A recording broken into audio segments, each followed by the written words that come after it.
Good afternoon, everyone. Welcome to Gulfstream today. Ron Nicoletti along with Brian Nato. A beautiful day here in South Florida. The main track is fast. We are back on the turf, which is so exciting. Turf course is listed as firm, and of course we have the all-weather Tapeta, and it should be a nice day of racing. And that Rainbow Six is starting to build. $150,000 gross jackpot guarantee. Yeah, tough sequence today, tough sequence tomorrow too. But yeah, it doesn't take long. 150 already. There you see it there, and I'm sure the pool will be very, very healthy as we start building to what will be eventually be a very, very large payout, we hope. Yeah, we'll talk about Saturday's card during the lightning round, but the 12 nice races on Saturday with 3 stakes, so it's going to be fun. But we got a lot of stuff to take care of today. So our first race, of course, starts the first of 2 pick fives, and Brian put a ticket together. I did, Ronnie. Scratched down to $18 with a few that declared for the day. Best bet of the day, right off the rip, and stupendous. We'll talk about it in a second. 22 in race 2, Future Flay on top for me. Long shot play in race 3. True Jedi for Chris Davis and Jose Ortiz. We'll see what kind of price we get there. Scratched into Kenya Sun, who I like a little bit. We'll show a replay of that one in race 4, and then we'll get out with a single. Sadie Bear looks awfully tough off a strong debut in a good field. Yeah, we'll see how that plays out. I did have Sadie Bear on my ticket. So starting it off with the number 1, Stupendous in here, who was second choice in the morning line, but I always thought along this was the one to play with in here. Stretching out around 2 turns after encountering trouble. Got a little trouble if you go back and look at the half-mile marker last time out, finishing 5th. That was a 5-furlong career debut on this all-weather Tapeta surface. Mark Cassie, 20% with the stretch-out move. Jose Ortiz just been on fire. He will handle that horse this afternoon from the inside post. Yeah, and the other thing, as I mentioned, my best bet of the day, and this California Chrome filly still has a lot of upside. I just don't see it with a lot of these horses, Ronnie. We're 0 for 7, 0 for 12. We know what they can and cannot do. Stupendous is just getting started. I think she might even shake loose with an aggressive ride on the stretch out. We're down inside. Runner up last time, came back to win. No chance with the flow of the race last time. Well, today, I think the flow of the race goes with her, and I wouldn't be surprised if Jose takes a flyer on the start. We're down the road. The number 8 Vintage Girl, who I put in second, goes to the Kent Sweezy Barn after that claim opened up and surrendered that 2-length lead when finishing second at this level and distance. The new connections tab, Tyler Gaffleone, to ride this afternoon. So do we see this horse looking stupendous in the eye today?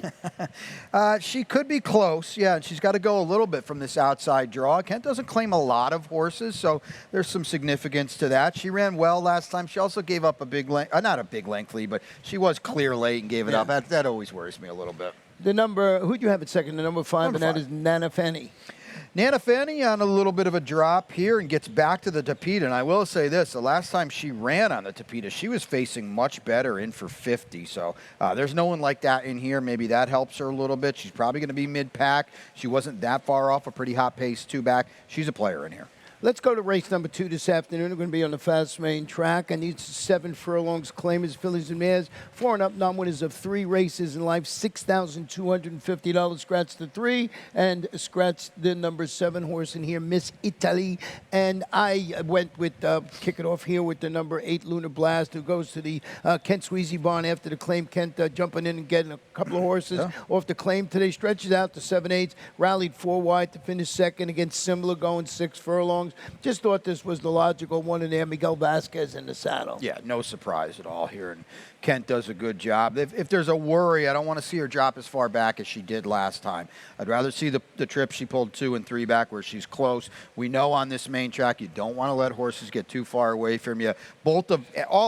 Actually, any of those races of late are going to put her in the mix with this group. Well, you went with the number 2, Future Flay, who's stretching out after responding in the first race after the claim by Bob Hess Jr. with a nice 3rd place finish behind aforementioned Lunar Blast. Yeah, Bobby does a good job. We got a trainer set to check out here for Bob as well. Yeah, second after the claim, Sprinter to Gulfstream. Just over the past 3 years, he's 4 for 15, 27%, 47% in the money. 169 is the return of investment. And, of course, Luis Saez certainly adds to the appeal. Yeah, without a doubt. He's going to put her in the race early. Luis was off Wednesday and Thursday, so he's going to be back and looking for more today, I'm sure. The number 6 Cozy Cafe going to the Dan Peter Barn after the claim sticks up to the next level after drawing clear. Defeated those 2 lifetime claimers going by. That was back in January. Leonel Reyes rides previous winner at the distance, but that's the big jump up when you go to 2 to 3 lifetime. Wow, it's a jump up, yep. And now you got to improve off Victor Barboza. Easier said than done. And where's she been? You know, she absolutely airs last time. That was January 12th, as you said. It's March 18th. I don't know. It's a little dicey to me. The race number 3 is a 5 furlongs on the firm turf course. Maiden special weight 3-year-olds have a scratch of the number 6 horse in here. Started it off here with number 7 Phillipsburg, the Irish bred who's debuting on the turf after finishing second in his career debut. That was going 5 furlongs on the all-weather to Peter for Wesley Ward. Let's show you that stat for Wesley Ward. All-weather surfaces going from that to the turf. He's 7 for 26, 27%, 42%. 144 is the return investment. That's just over the last couple of years. You can stretch it out like 3 years and it's still 27%. 4 years, still 27%, but the ROI sort of goes down a little bit. So I thought I'd show it at 2 years. And you just expect this horse to run well today. This horse is supposed to win today, and I just didn't want to pick him. I mean, he debuted for 50. I remember we were, what's that all about? They paid $330 for him. Remember, he was scratched out a week or two ago. It's a positive sign. He's in a special weight where Wesley can't lose him. I don't know. I just, bad vibes or what. He hasn't been out now since January, so he's going to be a very, very short price. He's the most likely winner. If you need to single in your early pick 5, this is the one. I'm just going to try to beat him at an underlaid price. Yeah, you went with that half to Chancelot. Yep. That's the through True Jedi. And this one grade, well, it's the Chancelot grade 1 stake play. So we'll see how this one runs. Why'd you like this one? Yeah, Chancelot was a freakish horse. I don't know. Chris Davis has caught, couple wins of late. He's been putting Jose on live horses. They were very, very live with a firster in the nightcap yesterday. So I'm kind of playing off that. I'd like to see this horse taking money. There's a slew of works here. You mentioned the pedigree. They paid $1.90 for a Carpe Diem. That's a lot of money. And with Jose here, maybe there's some intent. You know, the number 8 horse, Atras, who showed promise when sprinting on the turf, that was in Kentucky. He's debuting locally for trainer Vicky Oliver with Lasix. Javier Castellano named to handle the son of a Stern. So I just thought this horse, keying off those performances, there's no world beaters in here. I thought this horse can run well in here. That's it. That's it, certainly. I mean, we're drawing an outside tactical post, getting back to the turf. Lasix, the Hall of Famer Javier Castellano, is aboard. Wouldn't be any surprise to see this horse jump up a little bit. Yeah, and Heat's on tap. You have a little further down. $240,000 son of Ghost Zappa debuting for George Weaver. Lasix, Tyler Gaffleone. I think you watched the tote action on this horse. What is he on the line? He's second choice on the morning line. Yeah, it's a tough post for a horse, and George doesn't really win on debut. 6% first turf, 6% on debut. It wouldn't surprise me if this horse could run a little bit. The dam was 4 for 8, won her debut, first full here, but I think we're going to need one from down there. I'm sorry, Brian. Let's take a short break. When we come back, we will have my Rainbow 6 ticket. And they're off. Second in the 2-path. Round on first inside. Race.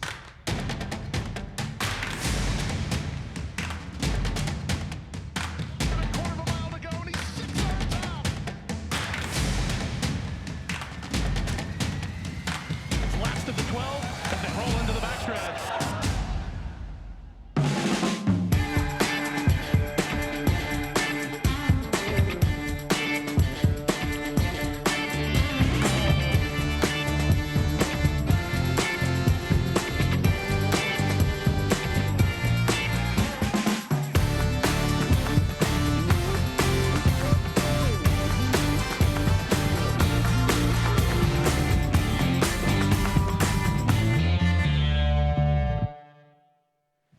Welcome back to Gulfstream today, Ron and Brian. Race number 4 this afternoon is going to be on the fast main track, Fillies and Mares. But let's show you my Rainbow 6 ticket, 4320. Once again for me this afternoon, my normal number, because I get that coverage and I don't get a single. Couldn't find really a single, like Brian mentioned earlier. Both these early pick 5, late pick 5, Rainbow 6 are tough this afternoon. We'll talk about the 4th in a minute. Sadie Bear, going to be a lot of people's singles this afternoon for David Fawkes. I think that horse is going to run well. But I used the number 8 Gam Gam Joanne. Just thought I wanted to have a little bit of a price with Jennifer Young and Arad Ortiz Jr. Race number 6, 3 deep. Divine Exchange, Memphis Showboat, and Frankie's Girl from Rohan Crichton. I learned my lesson. I don't leave him off tickets most of the time now.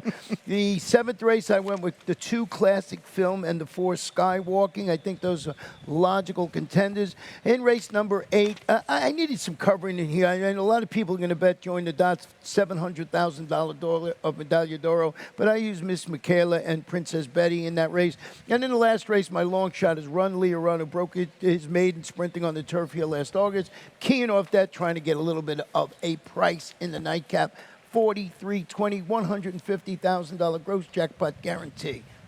This race, 6 furlongs, claimers, fillies and mares, 3 and up, non-winners of 2 in life. How'd you go? Well, we got a kind of sort of a late scratch of number 8, Lady Clow, came in after we got the initial one. So I had her on top.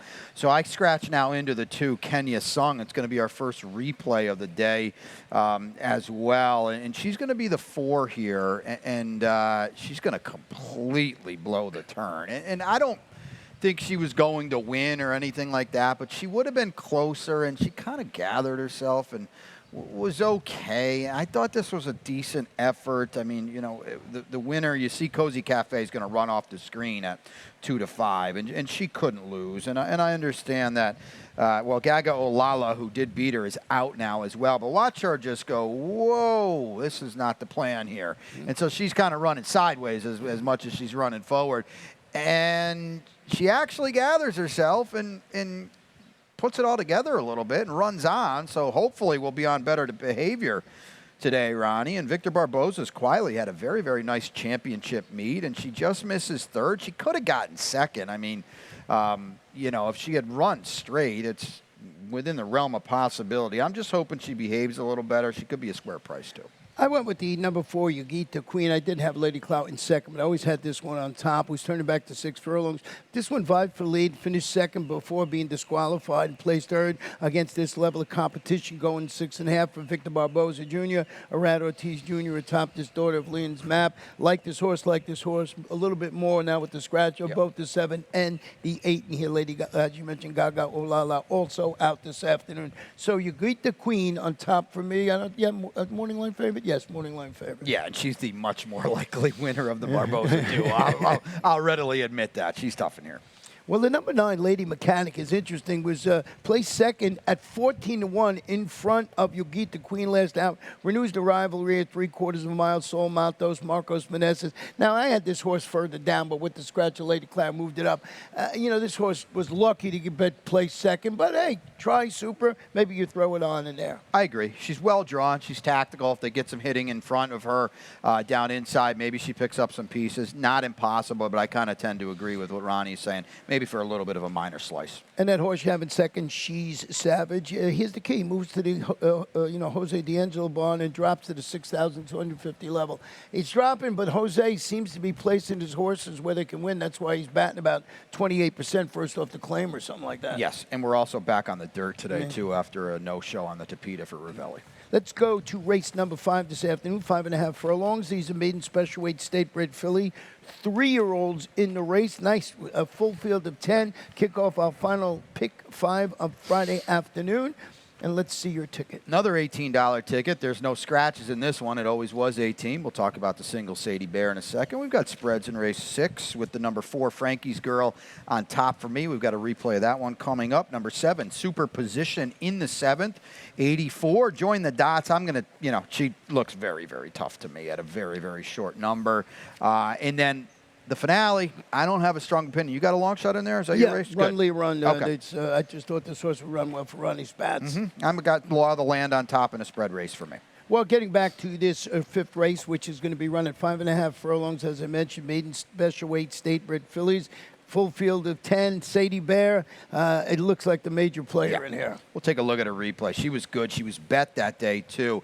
Don't forget, this is open company here. Here she is here. She kind of, I don't want to say she blew the start, but she broke a little flat-footed, had to rush up. Chad's got a firster here for Juddmont down on the inside. Aerobatic, that's going to win this race. But Sadie Bear took no prisoners this day. She's doling out the heavy, heavy speed on the engine for David Fox. Now she's in with Florida Breds, Ronnie, and this is a big, big class drop because, as I mentioned, these are open gals here on debut. She looked like she was going to run off, but I think Chad's horse is pretty good. Aerobatic, no disgrace, running second to her. She's a month clear for third. Today, it's all systems go. She should have this field over a barrel. Yeah, you can see runs a good race. It just couldn't hold off that 7-2 shot at afternoon. Did all the dirty work, as you saw. I'm going to show you a stat when this race is over for Mr. David Forks, which has always been one of my favorite angles here, and that is second start, maiden special weight, sprints on the dirt. He's 8 for 32. That's 25%, 47% in the money. 290 is the return on investment, of course, over the past 5 years. This is his angle here, David Forks' second start. So I agree with you with Sadie Bear. Put that one on top. I did go with the number 8 in horse in here, and that's Gam Gam Joanne. Big price on board, 20-1. I just think shifting to the main track. Got bumped at the start, failed to get on track. That was a 50 maiden optional claiming debut, going 5 on the turf. So lots of changes. Jennifer Young works her horses. She's also the trainer. She put a bullet into this horse. And I just had to see, what is Arad Ortiz Jr. doing here? I got to bet this horse somewhere on the table. Hey, listen, you got a heavy favorite on top. You put a bomb underneath. It's a method I like to use quite a bit. You get good value on the exacta. Magniloquent was very, very good that day. She wired the field. You see it. It's right there in front of you. Irad getting aboard. There's got to be some kind of story here. Yeah, so you just think, this horse maybe can grab a share. What about the horse you have in second, and that's the number 7 horse in here? Chetien, I believe, back in January, was 3-2 that day on debut for Eddie Plesa Jr. He's having himself a great meet. Didn't do a lot of running. Dueled, chased early, tired late. Now the blinkers go on for a little more focus. The dam, this is the appeal here. The dam is half to Triniberg, so that's a pretty big deal. The number 1 horse, Parisian Vibe, is a daughter of uncaptured debut for Safi with a Lasix 9 workouts. 9 workouts showing over the Gulfstream Park main track. The barn 12% with their first-time starters. Jose Ortiz handling the inside post. Once again, Jose just been on fire. This one, lots of works over the track. I'm not a big fan when I see 9, 10, 11 works with first-time starters. Just one of the things I usually back off on, but did use this one in third. I agree. Second full out of an unraced dam. Safi 12% on debut. If you're going to beat them, this is the time. And then they throw in the rail, too. It's not ideal. I definitely want to remember the name, just maybe not today. Let's go to race number 6, about 7.5 furlongs on the turf. Claimers, fillies, and mares, 4-year-olds and up, non-winners of 3 in life, 20 down to 16. Let's start it off with your horse in here, Frankie's Girl. I think that was that one. Oh, you got a video. Of this got a one. video Yeah. of Frankie's Girl. I had to go back and watch this race. I didn't really have this in my notes, but here she is down inside. I've been chasing Frankie's Girl. Can we run this horse one turn on the dirt, please? But anyway, she does have trouble here. I don't know how much it cost her, but let's just say this wasn't an ideal trip for her. And, we're talking about $20,000 claimers, and you can't really check and come out of it and then try to re-rally again. And she didn't really have a clear go of it. You can argue, here it is here, and we're in behind, we got to move out. You can argue, and I'm not gonna disagree with you, how much run she had. She would have been closer. I don't really necessarily think she was winning. But again, we've talked about this a lot. I know Acacia and I do too, that we're not dealing with life is good in Speaker's Corner here. We're dealing with $20,000 claimers.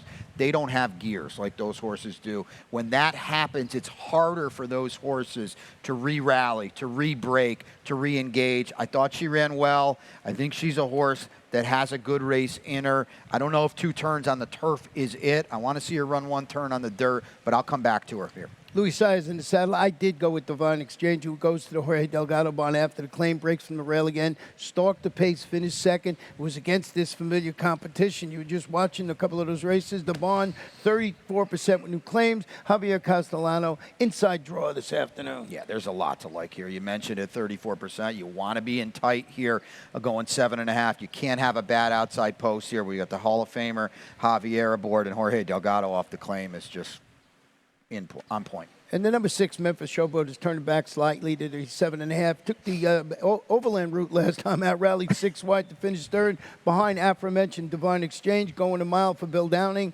Arad penciled in for the return riding assignment. And that's the problem. You mentioned it, the overland route. It's not going to work really well on the turf here, and she's probably going to have to do it again. So can she run big? Yes. Can she win? It might be a big ask. We're going back to Tapita for race number 7, about a mile and 70 yards. These are 3 and up, non-winners of 2 in life. 12-5 down to $10,000. And this race here, no scratches or jockey changes. Let's hear about your number 7 horse in here, Superposition.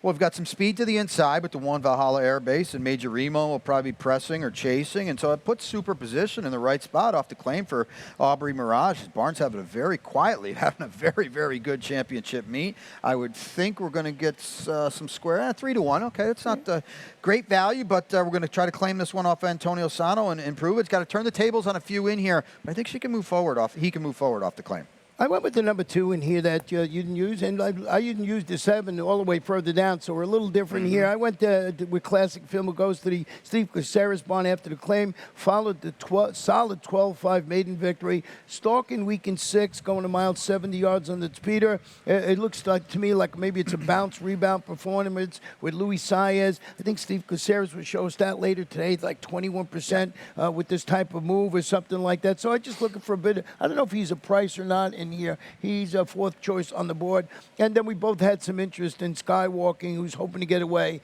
in a timely fashion. Yeah, and Antonio and Jose, when we've talked about this the past few days, when Antonio reaches out for Irad or Jose, the horses are very, very well men. They popped yesterday with a class riser, and Skywalking ran very, very well last time.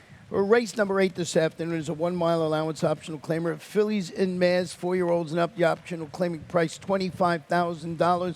And here's one of your singles, so you take it away with the number 4. Join the Dots, $700,000 daughter of Medagliador. Yeah, I mean, she's very pricey, obviously, and she won on debut for Shug at Belmont, which doesn't happen all that often. So right away, you've got to take some notice. 2nd and 3rd place finishers came back to win. I don't know, she stubbed her toe a little bit facing winners here in January at 9-10, ran 3rd, kind of an iffy 3rd, to be quite honest with you. I didn't think she was very good that day, but sometimes you have to face winners to get going again, and now Shug backs off a little bit, freshens her up. Javier, the Hall of Famer, rode her last time. He's back aboard here. And Ronnie, I look at this field. She's 1 for 2 with a world of upside. You look at the rest of these, 15, 13, 11 starts. We know what we're getting there. Yeah, and she's moving forward to me. And working forwardly at Payson Park, and, 4 Shug, so we'll see how it is. Number 3, Miss Michaela, moves to the Jorge Delgado barn after the claim, steps up to competition, duel for lead, finished 2nd. It was against those 20,000 non-winners of 3 lifetime claimers going this 1 mile distance. We've been telling you about this barn. Every Delgado seems to be over 25% with first off the claim, so pick your choice in here. And you get Luis Saez in the saddle, so if Join the Dots needs one more, maybe a horse like Miss Michaela gets it done. Well, she's loose in here, too, isn't she? There's no other speed to go with her. So Javier on Join the Dots is going to have to keep her in his sights early. She might not come back late because she's got high speed. Luis will put her on the engine. You mentioned Delgado, 34% off the claim. She's going, and we know this track can carry speed. And the number 2, Princess Betty, was 2nd at this level in distance back in August, 5th again at this level in December, returns from the latest layoff for Gilberto Zerpa. Steady work tab showing up at Palmettos, and Jose Ortiz ride. So if you're looking for tries in Super, I think this horse has got to be somewhere on your ticket. Yeah, the layoff's a little bit of a worry, but, she has a race in her that would be play with these. Let's go to our final race on Friday afternoon. It's 5 furlongs on the turf. Claim is 3 and up. Non-winners of 2 in life. Scratch the number 7, Worldly Manor. And I know that you have a video here with we got a video. Zip line. Zip line to heaven, all the way on the outside. And she is the one here.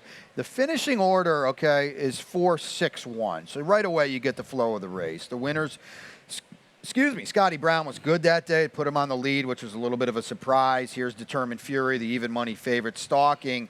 And Zip line to heaven, just this is not where you want to be when you're going, walking for this distance on the turf. You're not going to make up that much ground on the turf. But today, I think there's more speed in here. It should be contested.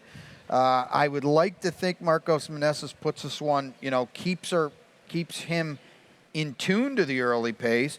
and should be a decent price too. I thought this was a sneaky good run with the flow of the race completely against them. This is also an easier field today. Yeah, I was not enamored with anybody in Yeah, here, so that I too. went with the number 6 Run Leah Run, who broke his maiden sprinting on the turf here. Now, that was back last August. Returns from the layoff. Now he gets Lasix and faces older horses when making his first start since finishing third against 35 claimers, going 5 panels. That was on the Tapeta in December. Ronnie Spatz, really good with this type of layoff. Looking for that little bit of a price in here this afternoon. Javier Castellano in the saddle. I just thought that, of course I had I thought the one to beat is the one we both have in second, Wara. Like I said, taking a little bit of a price. Yeah, well, you're getting fair value. I did the replay. I didn't have Zipline to Heaven on top, but fair value there too. And Run Leah Run is eligible to run, better today. And you mentioned the Lasix, hasn't been on the turf in a while, and is a much more, bigger, stronger horse now. Your long shots in the finale have been pretty fruitful. Yeah, and this, number 8 Warrior, is, I think, probably the morning line favorite. Yeah, showed ability sprinting on the turf here last winter. It's going back to the grass. Returned from the layoff. Had trouble both early and late in that race. Went 7th. But there's a lot of questions to be answered here. It is Mark Cassie. I think he spots the son of Upstart and really perfectly against 2 lifetime claimers. It's Arad Ortiz Jr.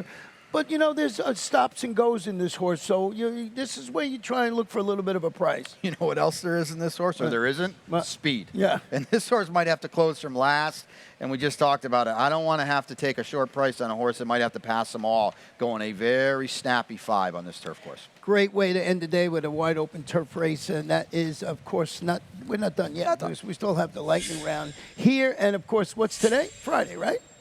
And that means it's Stronach 5 time. Yeah, Stronach 5, as you and everybody calls it, because it's true, Overlay City. Take a look at the slate here. We've got Laurel kicking it off and Santa Anita back in action. Gulfstream right here, and Maryland and Laurel, and then we'll close it out at Golden Gate Fields. And what do we got? It's usually about 45, 50 minutes or so, and I love that. Yeah, you get through, and I think we paid $5,900 last week, and the biggest price was like $1,180. Of course, each and every Saturday we got Beat the Expert. Yeah, and tomorrow Acacia is in the hot seat.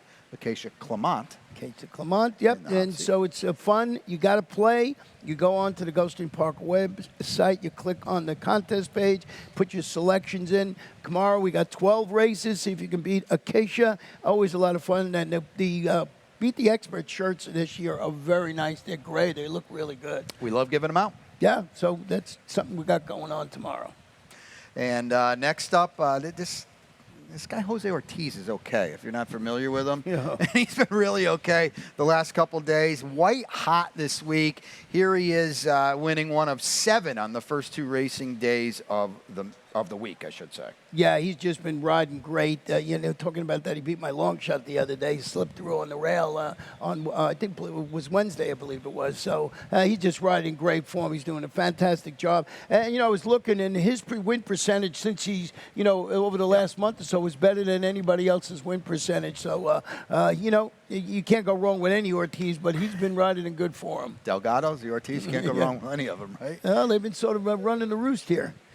We're getting late in the voting here. I think the 20th is the last day to vote. We've been promoting this quite a bit because it's a really great cause. Check out this art. You can go to the website, the Preakness website. Voting for Preakness art, the students from the Maryland Institute College of Art, I believe $4,000 goes to the winner. There's a lot of great art on there. Go check it out. Yeah, just a front thing. I made my, you go on. It's free, of course, and someone gets a really nice present. Kids did a good job, too. Some of them are really nice. You made your selection? Yeah. I did the other day. Got my art critic, Phil, helping me out. Well, Phil was in the office pouring over them. You're an art adorer, correct? Yeah, of course, without a doubt. Talking about Laurel, lots going on there tomorrow. 5 stakes at Laurel tomorrow, including a couple kind of preps for the Preakness and the Black Eyed Susan. First post at 12:40. We've got the Beyond the Wire for the 3-year-old fillies. And then, of course, the private terms for the 3-year-old colts, and our buddy Joe is in there. Joe going for his 4th consecutive victory. He actually won the Maryland Juveniles, so coming back for Mike Trombetta. It looks like he could be a really nice horse, and everything just started percolating up there in Maryland, of course, with the Preakness right down the road, of course, part of the Triple Crown. So can't wait for that coming back. Summer's just upon us. Just, what is it, 2 weeks to the Florida Derby? 2 weeks tomorrow to the Florida Derby. Amazing. The end of the championship meet. That's right. Yikes. And that's the end of this show. But we're not done. Of course, we'll be back. Turn it over to Pete, and we'll be back with Acacia Clement in just a little while.